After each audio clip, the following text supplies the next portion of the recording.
You're listening to Adesope Live, the Afrobeats podcast. Like damn, damn, damn. Like damn, damn, damn, damn, damn, damn, damn. Omah, can Yeah, you hear bro. me? How are you doing, man? Listen, Yes, I can hear you clearly. I'm uh, fine. I'm nice fine. to It's been a finally. crazy time here, though. I know, nice to finally meet you. Man. Nice to finally meet you. I've been listening to the songs. Nice to meet you too. I'll be honest with you. I came in Mhm. contact with you. Like I think I heard the "Do Not Disturb" or something some while ago, but it never really sank in. But I came fully in contact just before the EP dropped. And I've got to say, if there was any winner of this quarantine period, that person is called Omah. Man, Omah, it's on God. I don't know what to say. I'm blessed. I feel blessed. I'm really grateful for the whole thing. I'm really grateful how the whole thing played out. It's on God. I mean, it's on God. At the end of the whole thing, it's on God. Now, talk to me And about. I'm glad how. Yeah. Yeah, I wanted to say, let's even take it back to the beginning. I've heard, Okay. I've read that Port Harcourt is home. So first of all, talk to me about growing up in Port Harcourt. What was that like? Beautiful experience. Beautiful experience. I mean, Port Harcourt is the city where, with the whole Niger Delta struggle and all that stuff, Port Harcourt is such a city where you grow up being a man. I mean, you have to grow up being a man. You have to grow up being a man. So, yeah, I mean, my mom is from there. My dad is from there. I was born there and I grew up there. As a matter of fact, this year was the first time I left Port Harcourt in my entire life. It's a very beautiful experience. And I don't regret coming from Port Harcourt, and I don't regret growing up from Port Harcourt for any reason. I miss my people. Where did you catch the music bug? How did that start for you? Yeah, you see, now talking about Port Harcourt again. I have the likes of Duncan Mighty from Port Harcourt, and the likes of Burna Boy from Port Harcourt. The likes of there are a lot of people that I can't mention their names right now, but I grew up listening to these guys. I grew up listening to them, and and somehow my dad used to always tell me the stories of my grandfather. My grandfather used to be a percussionist. He used to be a musician. Now he played percussion for this legendary high life singer Celestine Uku during his time. So I think somehow it all started from there. Then me growing up into this guys and listening to hip hop, and I think the mixture of this whole thing plus growing up in Port Harcourt, the mixture of this whole thing shaped me to who I am right now and what my music sounds like. Now, I also noticed that as a younger Omah, you were part of like a rap group to start music. Yes. Talk to me about that, man. Talk to me about that. Okay. Yes, I was part of a rap group. We called ourselves Big Two. It was I and my cousin at the time. Growing up, I listened to Drake a lot. I listened to a lot of Drake. So, as a matter of fact, there was a time I just wanted to be Drake, nothing else. So, so yeah, I was in this rap group with my cousin, and at some point we grew up. He grew up, and he thought it wasn't what we should be doing. So I think because of how it was difficult for us at that time to get like a studio section or try to get beats from producers. So he said he decided to stay back and allow me do the music. And so therefore there was no group anymore. It was just me as a solo artist. So I went to learn music production. I became a music producer. I started making my own beats. And yes, I became Omah. And I think part of what helped me become a music producer was the fact that my grandfather used to be a percussionist, and I think it was just I mean, making beats and playing drums and stuff like that is just a part of me. So, you know, it is what it is. Talk to me about a young guy that's learning to be a producer. What did you have to do? What was that process like? Did you spend nights in the studio with adults, or how did that go? I spent nights. As a matter of fact, being a young guy trying to learn music production, as young as I was at the time,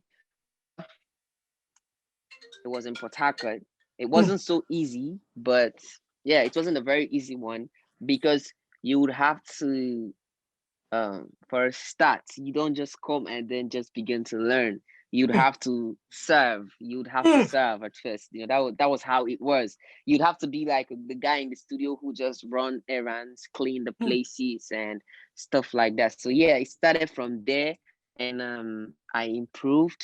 I spent nights learning, watching YouTube videos and trying things out myself. And you know, until it got to the time when I made my first song for somebody, I started making music for people. As a matter of fact, at the point I stopped making music for myself. I was just a producer. I was just writing songs and making beats for other artists. And that happened for a long time, as long as 4 years.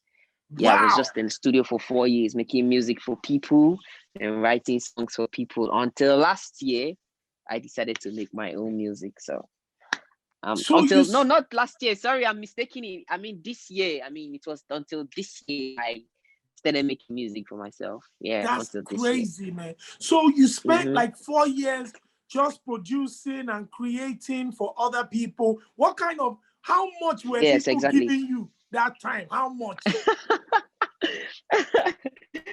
I love it. It was not just about the money. There's this thing about the process of making music that I like. Like right now I'm in the studio, you know. So there's this thing about the process. Like I said, I feel like it's in the blood, my granddad and all of that stuff. I just enjoy the process of making music. I just enjoy to see what I can create. I just enjoy to want to create something that is different from everything that everybody's creating. You know, there's just this pleasure that I get from just doing that. So I don't think it was the money and all that stuff that kept me that long. It was because I was enjoying it. So yes, that was it. Did you make music with or for anybody that's popular now that we know before you got on? I never made music for any popular artist. The guys that I made music for were popular in my city, but not like popular, nationwide popular kind of artists. It was just like some local guys, upcoming artists like myself, my friends. You know, we just enjoy making the music and stuff. So that was it.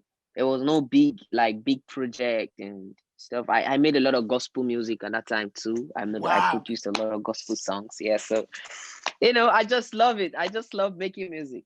That's amazing. I think I must have seen somewhere that you enjoyed being a producer, but it was the frustration of producing for artists and not getting them to get the content back from them that made you start singing yourself.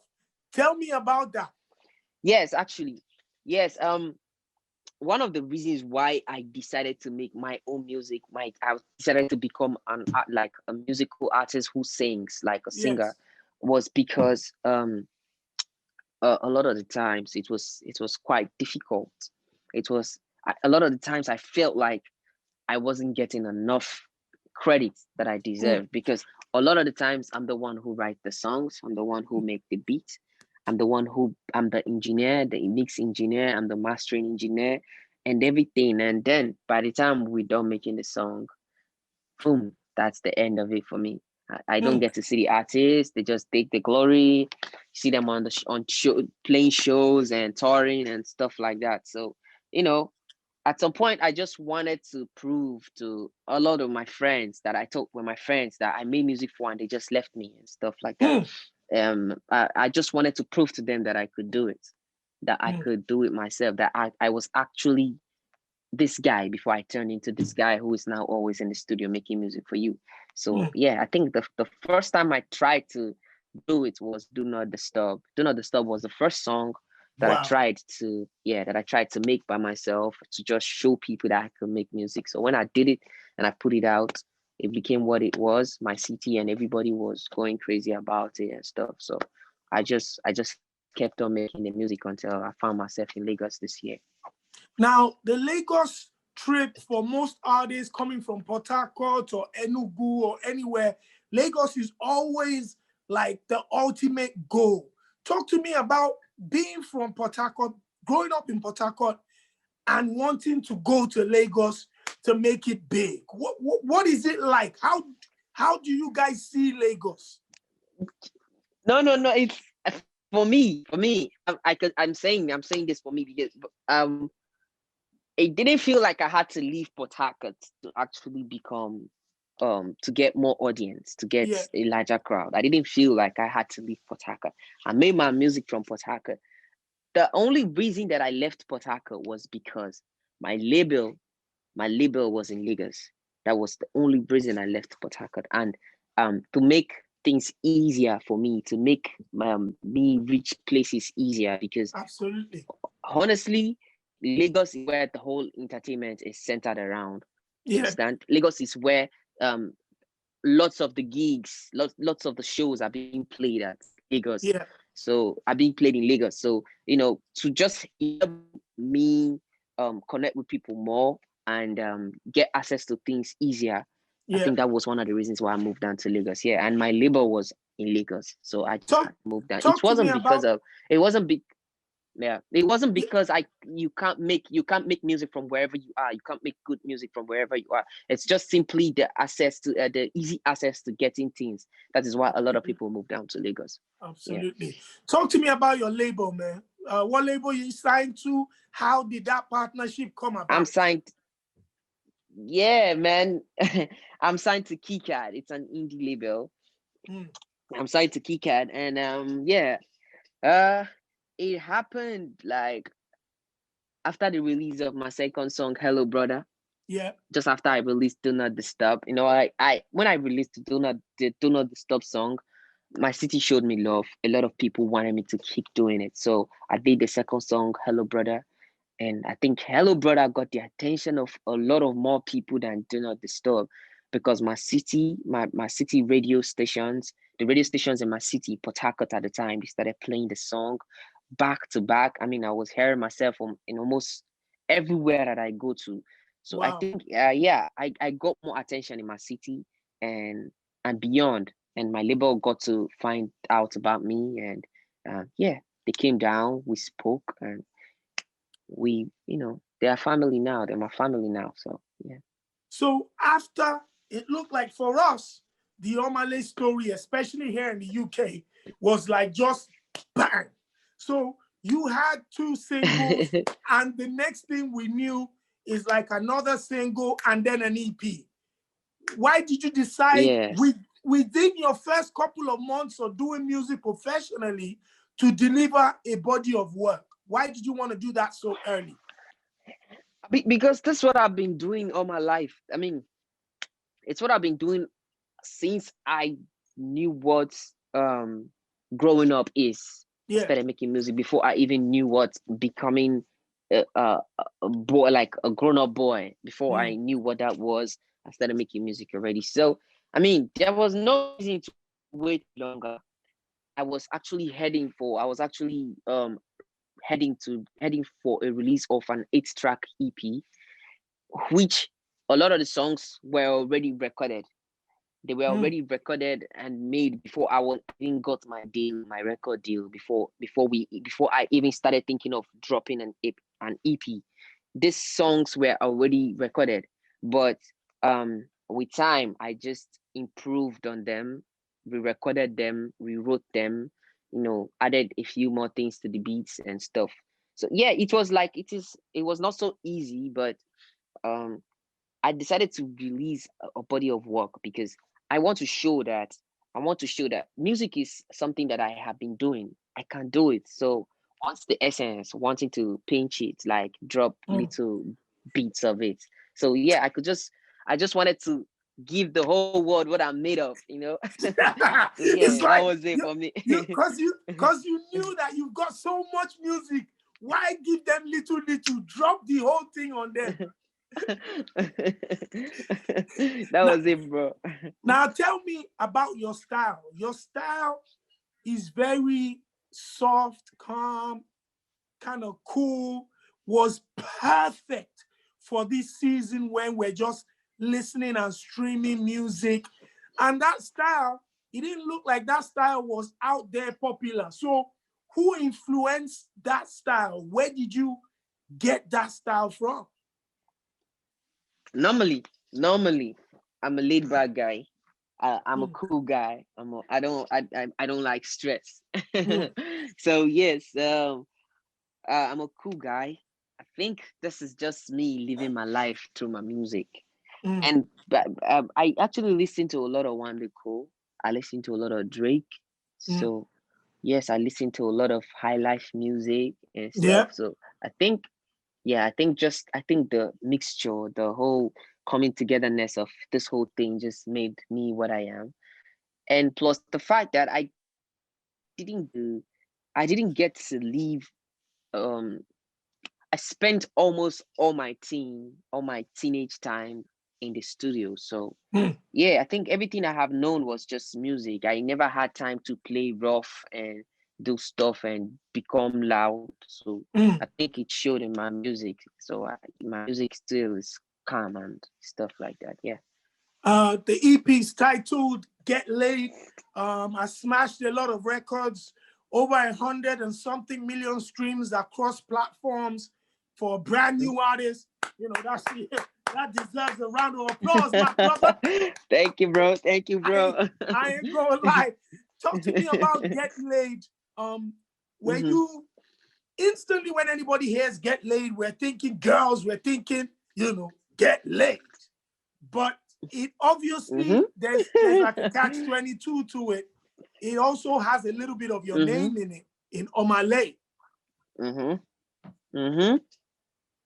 So you weren't trying to tell people to get laid. Nah, I was trying to give people a bit of myself. That's the irony. That's the whatever it is. But the idea was getting Omah. You would get Omah by you can't get the whole of me right now. You can only get a bit of me, which is lay. So just get laid. Yeah, that was the idea, get laid. So yeah, but I just had to put the D at the end, so you get laid. Listen, there are smash singles that have come out of there. Obviously, the Bad Influence, obviously the Lolo. It's looking crazy at the moment. Bad Influence. You're a songwriter, so do you write about your own experiences? Yes. My music is basically 70-80% of my reality and maybe 30 or 20% of fiction. But it's not rigid. Sometimes I could make 80% fiction, 20% reality, but there's always reality in my music. There's always reality in, so my music is what I go through. It's my daily life. I always try to sell my daily life, what I'm thinking, how I feel. I always try to sell that through my music. I always try to show people that through my music, because I'm not so much of an expressive guy. I don't know how to express a lot. So the only place that I have, the only thing that I think I have right now is my microphone and my pen, and my voice. So I just try to put in a lot of myself in my records. What was bad? Always reality. What was Bad Influence about? Bad Influence was about a lot of things. It was about a lot of things happening to me at the same time. I just recently moved to a bigger city with lots more entertainment than I used to know. Faster place, a place where there is nightlife, there is everything. It felt like something else, like it was a new experience to me. So trying to soak that in, and there was a lot of things changing. I don't used to go to the club when I was in Port Harcourt. I don't go to the club. I don't even go outside my studio. But I moved down to Lagos, and a few things started changing. I go to the club now. I have my hair Girls. braided. I have piercing, a lot of girls drinking, smoking and stuff, man. So, so yes, I just had to put that experience in something. I just had to. It wasn't Bad Influence wasn't actually supposed to be like a song. It was supposed to be a very small freestyle. I was just playing. I was just trying to do something with the whole thing that's happening around me at the same time. So yeah, I made Bad Influence. I posted it as a 1 minute freestyle on my Instagram initially, but Wow. people at that time I had like 1,500 followers on Instagram, but everybody wanted the song. Everybody wanted the full song. So yes, I made the full song and I posted it. It was supposed to be like on just my SoundCloud. It wasn't Yeah. supposed to be anywhere else. But the people ran with it so hard that the song became what it is right now. Absolutely. It is what it is, though. Now, Afrobeats has become hugely successful around the world, and I know some of the cats that like Wizkid, Burna Boy, all of these guys. You see those guys, and you'd like to, emulate these guys. What is the dream for Omah now as a recording artist, a performing artist? What is the ultimate goal and ultimate dream for Omah? You know, I don't like to put myself in boxes, in like small boxes, and say I want to be the biggest artist in the world. I want to sell Afrobeat. I don't want to put myself in those boxes. But one of the things that I am actually coming for, I'm coming for the Grammys. That's one of the things I'm coming for real, man. I'm coming, man. Yeah, so, but I'm not putting myself in a box that this is what I want. This is the career. This is the dream. The dream is way big. So I'm going to just let it fly. I'm going to just let it be what it is. But honestly, I'm coming for a Grammy, man. I'm coming for a Grammy. That's amazing. And I'll just keep going until, and I'll just keep going until it takes me wherever I land. That's a fantastic dream, and more power to you. You've got a collaboration with Olamide at the moment that I think is absolutely incredible. Talk to me about the collaboration with Olamide and what your thoughts are about an icon like Olamide. Olamide is definitely my legend. One of the people that I listened to all through while I was growing up. Facts. I listened to Olamide from the days of Rhapsody, I was a rapper myself, so, Olamide was one of the people that inspired me. Olamide, Wizkid, Davido, Burna Boy.